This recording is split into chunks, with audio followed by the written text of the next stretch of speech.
weligaa daawade ma maqashay marinka geerida ama jidka aanay soo noqon wixii mara kani waa marinbiyoodka drag passage secret oo ku yaala cidhifka koonfureed ee qaaradda Ameerika waxaa loo aqoonsan yahay tan iyo intii ay bilaabantay ilbaxnimada casrigan ee dhan kasta u taxtaxaashisay ee aadamuhu midka ugu halista badan islamarkaana ugu khatarsan ee aan laga gudbi karin kumanaan iyo boqolaal sano oo aadamuhu jirina waa mid aanay war sugan ka hayn marinkani marka laga yimaado in laysla aqoonsan yahay oo keliya inuu yahay marinka adduunka ugu khatarsan ee aan la arag safar si nabad ah uga gud waa sababta ka dambaysa bay leeyihiin dhismaha marinbiyoodka labada qaybood u qaybiya qaaradda waqooyiga Ameerika iyo koonfurta ee Panama si ay u fududaato inay badeecaduhu si fudud ugu kala gooshaan gobollada bariga Mareykanka ee badda Pacifiga iyo kuwa waqooyiga kulaalaya xeebaha badda Atlantic ma aha oo keliya marinkani mid soo koobay safaradii masaafada dheer ay ku qaadan jirtay inay ka soo wareegaan koonfurta halista badani ku waajihi jiray marinbiyoodkan loo aqoonsan yahay marinka geerida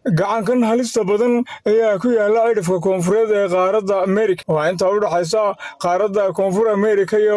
barafleyda koonfureed ee Antarctica oo isu jira 620 kiiloomitir waa halka ay ku kulmaan badaha Atlantic Pacific iyo badda koonfureed ee dunida muxuu yahay haddaba marinkan loo aqoonsaday marinkii geerid maxaase loogu bixiyey warbixinteena kaga buu marinbiyoodkan loo yaqaano drag passage secret marinka badda ee Drag ayaa loogu magac daray sahamiye reer Ingiriis ah oo markii ugu horeysay noqday sahamiyihii ku dhiiraday isaga iyo badmaaxayaashii la socday inay ka warkeenaan goobtani aan warkeeda lahayn si aynu su'aalahan uga jawaabno aynu dib ugu noqono bartamihii qarnigii 15aad markii uu badmaaxay reer Ingiriis ah oo lagu magacaabo Francis Drake oo safaro dhinaca badda ah oo cabsi gelin ah ka bilaabay xeebaha badda Atlantic ee u dhaxeeya qaaradda Afrika iyo koonfur Ameerika waxaa xilligaasi jiray loolan xagga badda ah iyo gacan ku dhigista bogcadaha aadamuhu ka degan yahay dunida oo u dhaxeeyay boqortooyada Ingiriiska iyo midii Isbaanish sahamiye Drake waxa uu ka mid ahaa qowleysatadii qaska iyo qalalaasaha ka abuuray xeebaha Afrika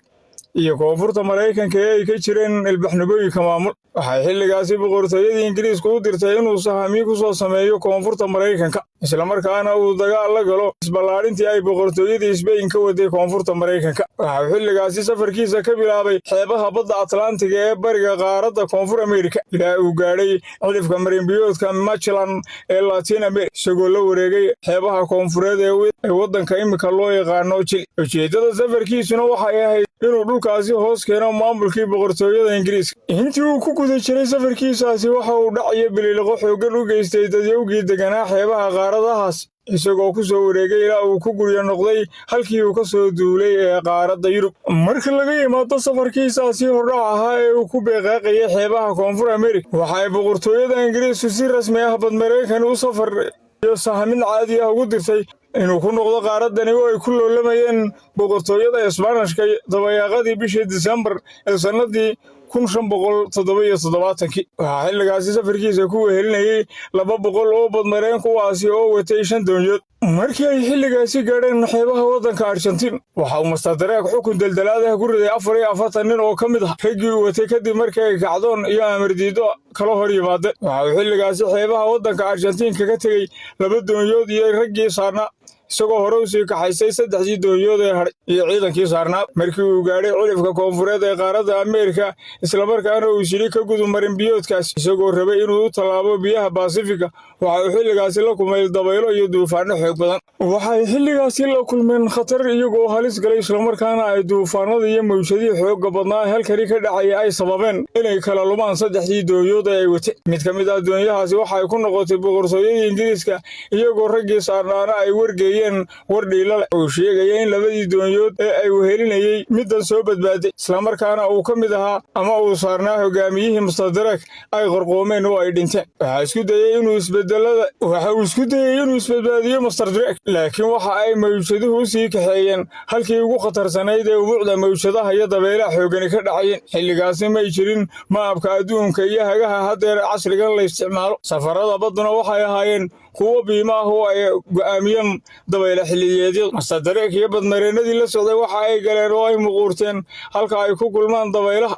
iyo maayadaha biyaha ee badda Atlantiga baasifiga iyo dabaylaha ka dhacay cidhifka koonfureed ee dunida. Masdar Dareeg waxa uu xilligaasi si dariiq ah uga badbaaday goobtani halista isagoo u shahaystay xeebaha waddanka haddeer loo yaqaano Jili. Markii uu nabad tegay xeebaha waddanka Jili waxa uu sii bilaabay bililaqadii iyo boobkii uu ku caanbaxay, waxaanuu ka baqay in haddii uu ku soo noqdo marinkani mar kale uu geeri la kulmi doono oo aanu badbaadi doonin. Waxa uu xilligaasi ka dambeeyey waxaa loogu magac daray marinkani iyadoo loo bixiyo Drakensberg ama marinkii Masdar Dareeg, maadaama uu ahaa badmareenkii ugu horreeyey ee goobtani booqday. Waxa uu xilligaasi rumaysnaa in koonfurta marinkani ay tahay dhul ama jasiirad, malihiisiina waxa uu maanka ku hayay cidhifka koonfureed ee barafku fadhiya ee Antarctica.